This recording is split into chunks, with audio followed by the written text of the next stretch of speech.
should have complete faith that that deity is not different from that person. That person, that supreme person is standing there. Once we develop that faith, then our understanding becomes more deeper. We have to gradually develop the faith. It should not be just a superficial faith, or it should not be we go pray to God to get something and then we forget God after getting all those things. Lord Ganesh, Shiva, Devi, Hanuman, they are there in those forms. Then our worship will be reaching to them. They know everything, isn't it? To some extent they know, yes. Okay. Supreme Lord is omniscient, means He knows everything. Everything. Yes. Each and everything, details, every person, all thoughts He knows. So He knows like 24/7 everybody. Yes. And yes. what everybody is thinking or doing, or everything that's cooking in their mind. Yes. He's aware, like 24/7. Yes. That's a lot of work. It is not difficult for me because that's why He's God, He's Supreme God.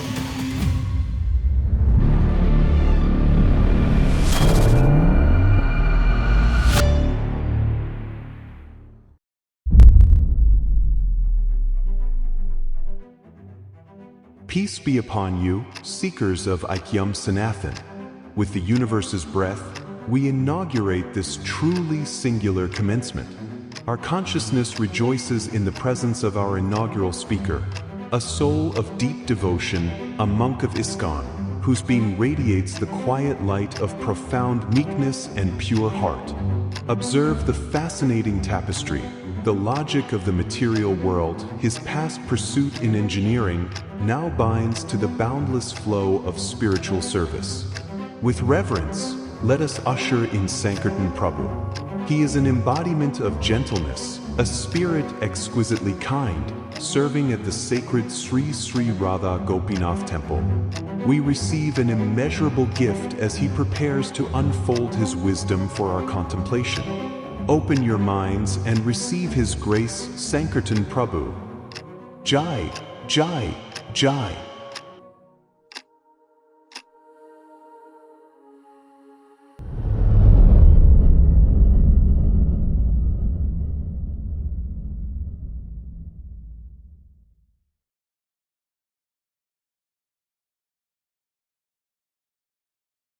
Dhritarashtra vacho dharmakshetre kurukshetre samaveta yutsavaha mamakaha pandavaschaiva kim akurvata sanjaya. My very first question to you is, why Bhagavad Gita begins not with a grand declaration, but with a question laced with uncertainty? Why did Vyasa choose Dhritarashtra's opening words and not of anyone else? You can see that the entire Kurukshetra war happened because of Dhritarashtra in one sense, because he wanted the entire kingdom. He was trying throughout his life, and all the Kauravas, trying to exterminate Pandavas. And they were not successful. Somehow or other they were saved always. And in spite of all those attempts, the inevitable war was going to begin. And Dhritarashtra, he was disconnected from within. He was not connected within. When a person is disconnected, there will be always fear, anxiety, insecurity. All those symptoms are going to manifest. Just like we go through all those emotions, Similarly, Dhritarashtra was also going through all those emotions because he was disconnected. And the entire purpose of starting this first shloka of Vyasadeva, he started with this first shloka to show that how person who is disconnected, what is his mindset? Even Arjuna was disconnected for some time. Yes. But Lord Krishna, he gave him the divine knowledge of Bhagavad Gita. And then he was connected. And therefore, every chapter of Bhagavad Gita ends with yoga. Arjuna Vishad Yoga, Sankhya Yoga, Karma Yoga. The meaning of yoga means to connect. When we are connected, then we will not develop those emotions of fear, anxiety, insecurity. Correct. And Dhritarashtra was going through those anxieties. He was not able to sleep. And therefore, this chapter begins with the first inquiry of Dhritarashtra. So, Prabhuji, when you say connection, do you actually mean connection with Krishna? Or is it connection with anyone and anything? And you also talk about fearlessness. When you talk about fearlessness, are you referring to the connection that you have with Krishna, then only you're fearless? Or you can achieve fearlessness also without a particular deity? In this case, Krishna. See, it's a journey. Right. There is a long journey towards reaching the perfection. So, perfection is Krishna then. According to one opinion of thought, according to Bhagavad Gita, Srimad Bhagavatam, these are the scriptures, these are shastras we study. There is a different level of reality. There is a different level of understanding. Those who have still many other priorities in their lives, there are other lot of gods are given who can be worshipped, and they can make gradual progress. There are various paths for them. Right. So they are also on the path. They have to continue on that path. They should not get deviated. The faith should not get disturbed. Okay. So if they are faithfully following, gradually they will come to the higher level of understanding. If somebody is on a path, they are basically on a certain level, and the ultimate goal is to reach where there is Krishna. So we go through different pathways. That's what you're trying to say? That You have to be fearless. Without becoming fearless, you cannot put a trust in God. Okay. Interesting. You have to have fearlessness. So You have to have fearlessness is faith. some sort of like having faith, Yeah. like before you take a leap. Because can we see them with our eyes now? In the temple. Temple we see the deities, Right. but we go and pray and just come back and do our normal activities. Yes. But we should have complete faith that that deity is not different from that person. Wow. Interesting. That person, that supreme person is standing The there. supreme being. Yeah. Once we develop that faith, then our understanding becomes more deeper. Wow. Beautiful. So that's how we have to gradually develop the faith. It should not be just a superficial faith, or it should not be we go pray to God to get something and then we forget God after getting all those things. So we have to have that faith. Right. That person, Lord Ganesh, Shiva, Devi, Hanuman, they are there in those forms. That's good. Yes. Yes. Then our worship will be reaching to them. Right. More with heart and with full conviction. Yes. That's good. Because it is not that we are seeing God, but God is also seeing us. Oh, right. He can see us from outside and he can see us from inside. We cannot see from inside. We are just seeing from outside. That he can see us from inside. Are you referring to what we are thinking? He could know what we are thinking. And also, I wanted to know, when you say he could see from inside, are you specifically referring to a one deity? Like, are you referring to Krishna, Lord Vishnu, or you're referring to any demigod or anyone that we have trust in, faith in? Like, any being can do that, or is it limited to Lord Krishna only? See, they are not ordinary gods. Okay. We should know that. Okay. So there are also energies. They also have a lot of power. Okay. Therefore, they have been appointed as those particular gods. Interesting. Just like in today's world, we have so many powerful people, Yeah. and they have been given a lot of power. Yes. Certainly. They may not be supremely powerful, but they have been given some power. Yes. When we are traveling, we break the rules of the road traffic, then what happens? Yes. We have to face the RTO police, right? True. And we have to pay our fine, Yeah. right? So they are also powerful. We have to obey them also. Very true. So they can understand when we have broken the rules, where we are following the rules.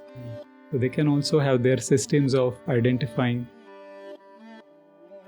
So therefore we have to follow them also. It is necessary. We cannot bypass them. No, there is no bypassing at all then, because if God himself and all the demigods also have that special power, then basically we are like, all of us are like open books, right? Every move that we have, even in our minds, they know everything, isn't it? To some extent they know. Yes. Okay. Supreme Lord is omniscient. Means he knows everything. Everything. Yes. Each and everything, details, every person, all thoughts he knows. So he knows like 24/7 everybody, Yes. and what everybody is thinking or doing, or everything that's cooking in their mind. Yes. He's aware, Yeah. like 24/7. Yes. That's a lot of work. It is not difficult for him. Right. Because that's why he's God. He's Supreme God. Sanjaya vacha dhrishvatu pandavanīkām vyudhām duryodhanastada acharyam upasangamya raja vachanam abravit. Sanjaya said, O king, after looking over the army arranged in military formation by the sons of Pandu, King Duryodhana went to his teacher and spoke the following words. My question is, Sanjaya narrates that Duryodhana, upon seeing the Pandava army arrayed, approached his teacher. Why do you think Duryodhana chose to go to his teacher at that specific moment? What do you believe was going on through Duryodhana's mind at that time? Because Duryodhana was also disconnected. Oh, okay. Right. Because he was also on the external platform. He was also not connected within. Okay. And when we are not connected within, we develop all those fears, insecurities. Duryodhana was also disconnected because Krishna was not with him. He had not taken shelter of Lord Krishna. And therefore he was disconnected. So therefore, Duryodhana was also a very intelligent person. He saw all the armies and he was calculating in terms of numbers. Okay. Right. He was trying to judge the strengths of each and every person. Who is on my side? Who is on the other side? Right. He saw any mighty warriors on opposite side. He saw many mighty warriors from his side. Okay. Now, it is not just the question of numbers, but it is a question of becoming fearless within. Okay. If they are fearful, then they may lose the war. Because even a person may be having a lot of strength, but if he is fearful, he loses his strength. He forgets that he can do it. But if he is very courageous, he has that fearlessness within, even the situation may be difficult, he is able to handle that. Correct. So therefore, he wanted to make sure that all his warriors are in high spirits, so that they give their best in fighting. Because in the fighting, many mighty warriors are going to lose their lives. Okay. It's a question of life and death for them. But if they fight with full spirits, they may win the war also. Okay. And he can rule the kingdom. So he wanted to make sure that all his warriors are in good spirits. He had big responsibility to motivate all the warriors, all the soldiers. On his command, everyone is going to move forward, move backward, fight. Correct. So his spirit was very important. He was a good motivator, speaker. But he was doing in the wrong way. We must understand where we put our energies, where we are directed, whether it is going to do a constructive work or whether it is going to do a destructive work. Correct. His motive was to fight and win the war and to rule the kingdom for his personal enjoyment. Right. Dronacharya knew this, that Duryodhana had such kind of motives in his mind. And he also knew that these are not the proper qualities for a good leader. Okay. Leader has to be equal to everyone. He has to be compassionate towards everyone, Unbiased. unbiased. He should understand the needs, interests and concerns of all people. And Dronacharya had detected that this is not proper. He is not a good leader. But he was on his side because they had maintained Dronacharya for so many years. So he was bound to help them. He was duty bound. Duty. It is so difficult. And in those times, their loyalty was very, very important. Yeah. They want right and wrong. They were highly loyal people. Once they have given the words, then they would not take those words back. Prabhuji, I want to lean on something you just said, because I think it changes everything. You clarified that for Dronacharya, the decision wasn't about the fight itself. It was made on the sole basis of a promise, a sacred oath. So with that as our foundation, is the real tragedy here that these great men like Pitama Bhishma, Dronacharya fought on the wrong side, or that they were in fact absolutely crushed by the profound unbearable weight of that obligation? When duty becomes that kind of ultimate binding force, does that morally compromising stance certainly achieve something close to heroism? See, they were duty bound. At the same time, they had higher understanding also. Wow. Okay.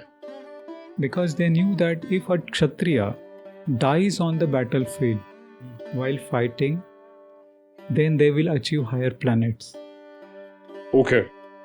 No matter which side they are on. They are going to go to the higher planets. Because they are performing their duties in the proper consciousness. Wow. So therefore, they had those ideals, and nobody could budge those ideas. They could not be budged by those ideas. That's so therefore, beautiful. he was ready to fight and give up his life Right. for the sake of Kauravas. For the sake of duty alone. Yes. Because in the heart of heart, correct me if I'm wrong, he was in love with Arjuna as a teacher and All a student. Pandavas were his disciples. All of them, right? Yes. They had learned the art of fighting, archery from Dronacharya. Arjuna was the favorite of his disciples. Arjuna has always been favorite to everybody.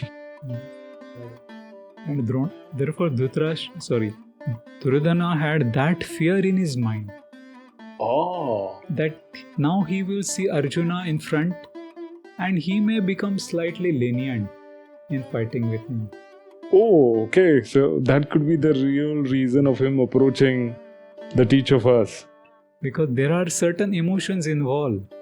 They are not just ruthless. Their brothers are standing, their disciples are standing, the relatives are standing in front of each other. So how can I kill my relatives? How can I kill my teachers? How can I kill my disciples? These are the various emotions also we're going through.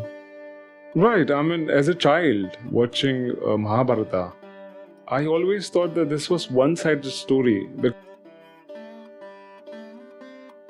And I always thought, okay, so if Arjuna is feeling like this, on the opposite side also there must be people who are feeling the same. Like, these are my kids. This is my son. I have fed him. I have seen him grow. And now I know after hearing you that Dronacharya was definitely that person. He must have felt the same thing what Arjuna did. The only difference was that he did not have a direct friend called Krishna. The luxury that Arjuna had to have Krishna as a friend. Dronacharya is considered to be Dvijottama, which means the best of the Brahmanas. Wow. Okay. Brahmanas' qualities are quite elevated. The Brahmana has to be very tolerant, equal to everyone. He should treat everyone equally. He should not discriminate. He should be truthful.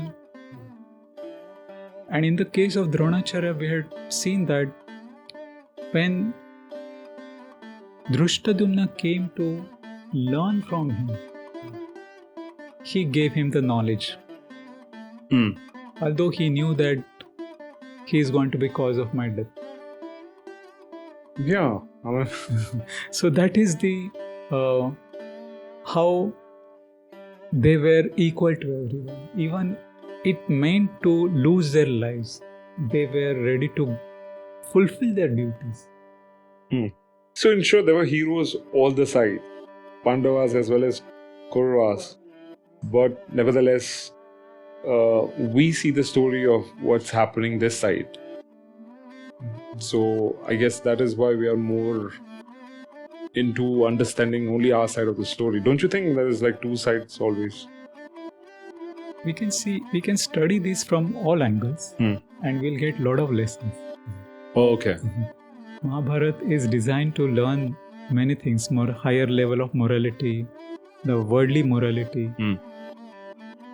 There are various lessons to be learned because the Mahabharata is for all people in general, and people are at different levels. So everyone can learn something from Mahabharata. Okay. For at every level there is something to learn. So therefore, when we study Mahabharata, we get a lot of lessons. Those who are at the higher levels, those who want to go more deeper in spiritual understanding, for them there is Bhagavad Gita. So Srila Vyasadeva wrote Mahabharata for people like us who can learn various things from Mahabharata. And there are various topics in Mahabharata for everyone. And everyone can learn something from Mahabharata. And three important aspects of Mahabharata are Vidur Niti, Bhagavad Gita, and Bhishma Deva's teachings before leaving this material world. They are the highly philosophical topics which are the essence of Mahabharata. Vidur Niti was told by Vidura to Dhritarashtra before the war. So Dhritarashtra had heard Vidur Niti also. Now he is hearing Bhagavad Gita also. So Dhritarashtra had heard both Vidur Niti and Bhagavad Gita. He was quite fortunate. He was very fortunate.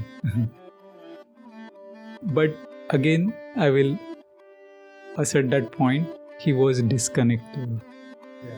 He was thinking from his own perspective. For his own interest, he was thinking that his sons should get the kingdom. Although they were not having those qualities. At all. Yes. He was not able to see the good qualities in Pandavas. He was only focusing on his sons. And therefore, his question was how my sons,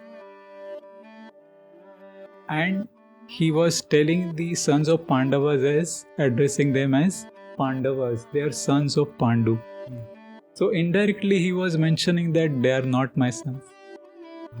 Very clear. This is the basic insecurity he was going through. Right. And therefore, that insecurity is manifested in his words. Who is going to win the war? And Dharma Kshetra, Kurukshetra. Kurukshetra was a place of holy place. It was a holy place where there were so many sacrifices were performed, so many yajnas were performed. Right. So, at such holy place, the holy people are going to be victorious, naturally. So, he was doubting whether that may happen. Because of the influence of the place, are Pandavas going to become victorious? That doubt he was putting forward to his secretary, Sanjay. So, these three teachings from Mahabharata are quite important. And Dhritarashtra was definitely fortunate to hear from Vidura, who was his younger brother. But unfortunately, he did not hear. Okay. Although so much knowledge was given, so much higher level of morality was explained to him, but he did not hear. Because he was attached from within to his own sons. So, Vyasdeva is trying to bring that point that how if somebody is attached to his own concepts, his own notions, and is not having a proper hearing, then although the person may be giving the highest knowledge, one will not be able to transform his life. Oh, okay. So even though he was hearing, but he was not listening. He was like not there. Plus he was blind, so he couldn't even see. I'm not trying to body shame anyone, but clearly he couldn't see either the right and wrong. Even after being so fortunate, I mean, he was on the throne. He had access to Krishna. He had access to Vidura, one of the great devotees. And if he wanted, the whole Mahabharata could have been different.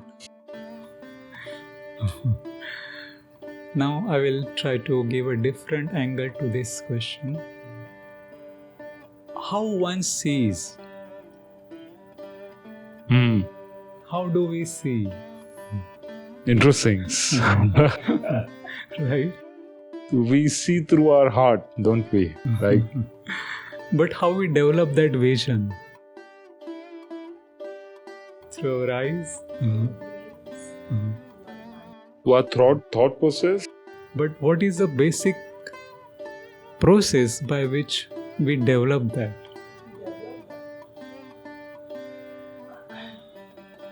Interesting.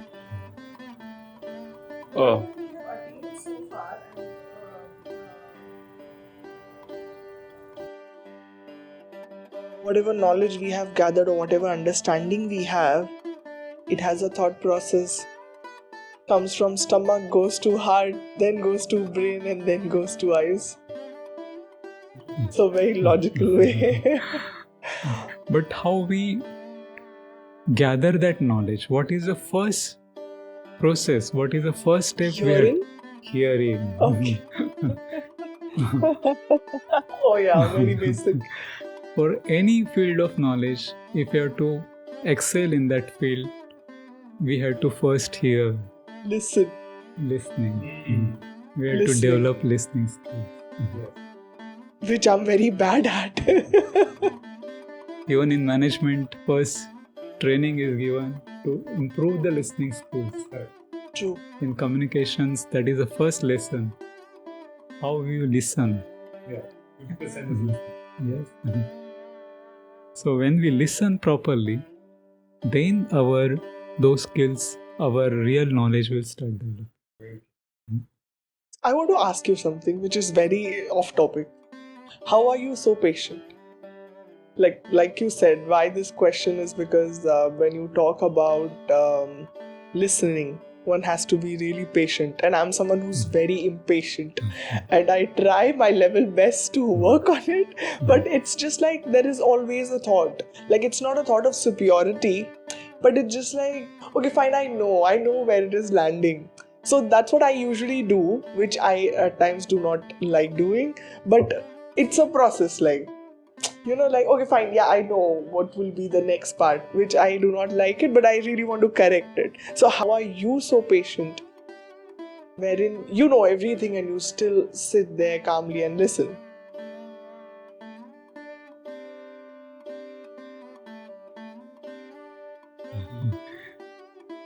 It is a process.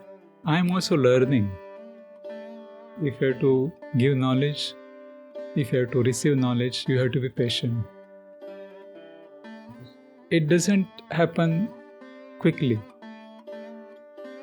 Knowledge is a two-way process. We hear also, we speak also. What we speak also, we are listening in one way. So it helps us to improve our self, our listening skills, our speaking skills, when we hear properly. So, and patience is quite important because it helps us to grow in our life. Very Prabhu, but I'll second her because I feel that in my lifetime I have met many great souls. But what you have is something very rare because the quality like you, because I've known so many devotees. I've known you for over a decade now, and I have always seen you like this. I've always, from day one, I remember, as far as I remember, you were always this humble person who thinks a lot before even uttering a word, and you have so much brightness about you, like you shine anywhere you go. So, क्या कारण है? मतलब, where do you get this? First of all, how do you manage this? Because we live in this material world where we lose our temper. We don't care about the other person, and we tend to be very, unlike you. And I've only seen the brightness that you carry. I mean, there's something glow. You glow. I think it's not just the way you speak, but it's also your body gestures. It's in your system. It's in your core system. So how do you attain that? So it seems from day one you have attained that, because as far as I remember, the day one I met you, like 100 years ago that was, you were like this only. You were humbled, very down to earth, and even if you're talking to a little kid, you still would be like very humble. My question is about the nature of change itself. I simply want to know, for my own understanding, if you have ever been angry or transformed, because it would give me hope that my own improvement is possible. We are always learning. What I am actually. I mean, God has gifted me something. Like this? It comes with practice. I'm practicing still. It is not that I have attained the higher level of realization. I'm still practitioner. And God is manifesting, Krishna is manifesting, whatever his qualities. These are all his qualities, not my own qualities. They are all coming from him. So whatever good qualities you are observing in me are ultimately coming from him. As far as I've seen you, I've known you for a longer time now. You have always been this person standing near Hanumanji, with as humble as someone could get, and you've always been approachable. I have not met another devotee in your stature who's been so accessible like you are. Like, I've seen little kids approaching you, and you've been same to like the big posh guy for, or a little kid or somebody ordinary. While we go through the motions of our daily activities and questions, our one true purpose is the detachment you embody. We were immersing ourselves in the Bhagavad Purana, the Bhagavad Gita, and the profound wisdom of Sanatan Dharma, all to reach that very state of liberation you have already achieved. Yes. You seem to be always there, where most of us are just struggling to be. So, how do you do this, Prabhu? That's the question. I've been practicing this, and it's been very difficult. So, if you could, for us, maybe not for the audience. Maybe not for. Is that even attainable? Because as far as I remember, you've always been like. No, it is a matter of practice. We have to practice sincerely. We have to pray to God, and He is going to manifest through us. So even if there are situations like where something is not right or something is not appropriate, you don't lose your calm. Like, how do you handle situations like that? Okay. So sometimes we have to speak out. It is not that we always tolerate and we just don't have emotions. It is not like that. Right. The real Sanatan Dharma is not just tolerate and neglect. It is not like that. When there is a need, one should be able to voice out. Right. That is important. Because when you see injustice happening, when you see somebody is not treated properly, when you stand out for that person, because the other person is not in a position to voice out, then when you are in need, somebody will stand out for you. True. It's like passing on the smile. It just spreads. Because what happens sometimes, they think that it is his problem or her problem, and they just let the person go alone, struggle on their own. Right. But we, as a Sanatan Dharma practitioners of Sanatan Dharma, we should know that we are all connected actually. We cannot isolate people from us. We are all connected at a higher level. So, may not be immediate family member For immediate family member, we have some emotions, we have some connections. But even the person is not a family person, we have some connection at the spiritual level. We see them as a part of a bigger family. And that's the beauty of Sanatan Dharma. That Sanatan Dharma, it broadens our perspective, it broadens our vision. It includes everyone. It gives a teaching that we should see everyone as family. Vasudhaiva Kutumbakam. So, it is going to unite the world actually. These principles are followed at the individual levels, then they are going to have a global, universal impact. So therefore, these are the foundational principles which we have to go more deeper in our own consciousness, in our own lives, practice in our own lives.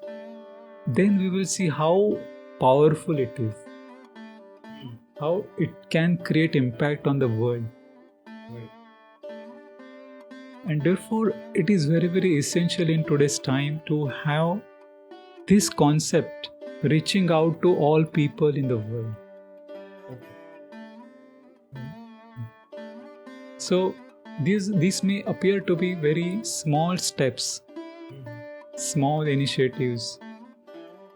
It may not be shown to give a big result, but somewhere we have to start. We have to analyze ourselves, where we are going wrong, where we can improve. Today, I cannot become 100% perfect. But if I have to reach 100% perfection, I have to start somewhere. 0.01. 0.001. Let me start someday. Let me start taking baby steps. Someday I will start reaching to my goal. So that is our focus. If we keep the focus, then we will reach there. So, would you like to read the text 3?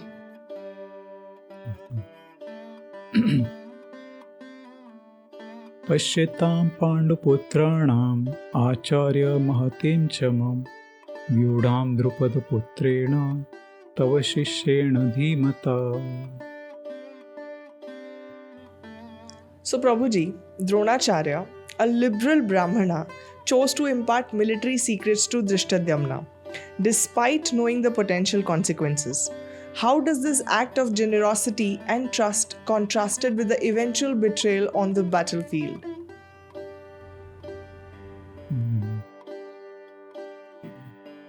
Dronacharya was a best of the Brahmanas. He is addressed as Dvijottama. Means he is the best of the Brahmanas. And Brahmanas of that age, of those times, they had higher principles, very, very high level principles they were following. He knew that Dhritarashtra was going to be cause of his death. Still, as a Brahmana, he has to give the knowledge. He cannot make a discrimination between his disciples. So, when Dhritarashtra came as a student, he had to give the knowledge of archery,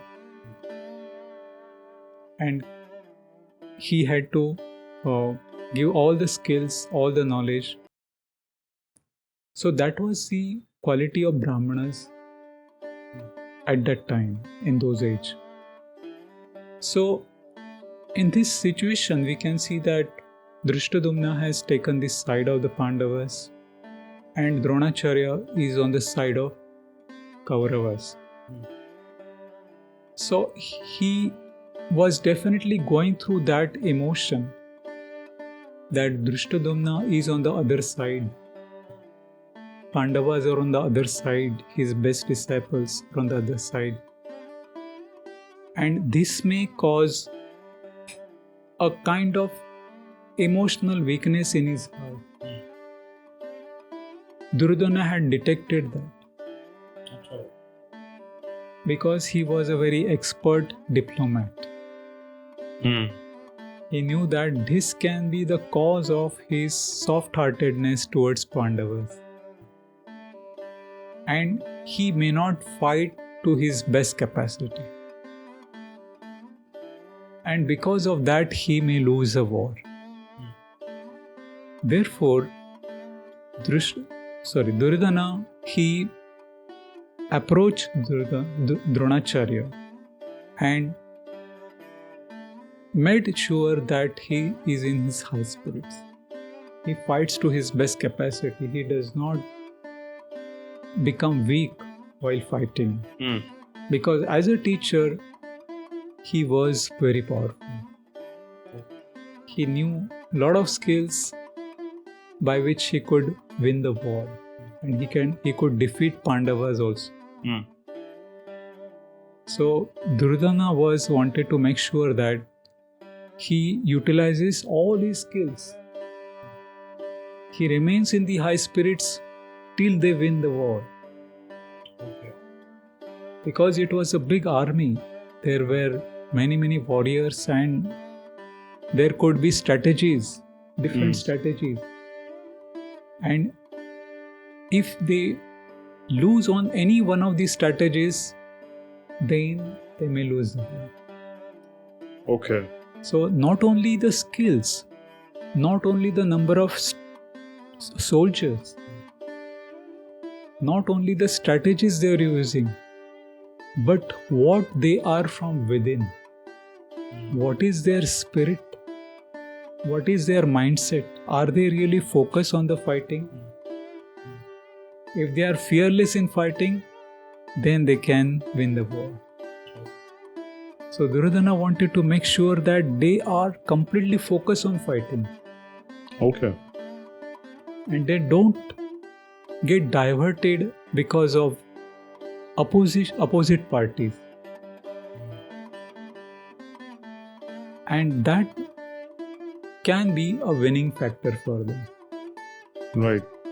So therefore Duryodhana wanted to make sure that they remain focused throughout the war.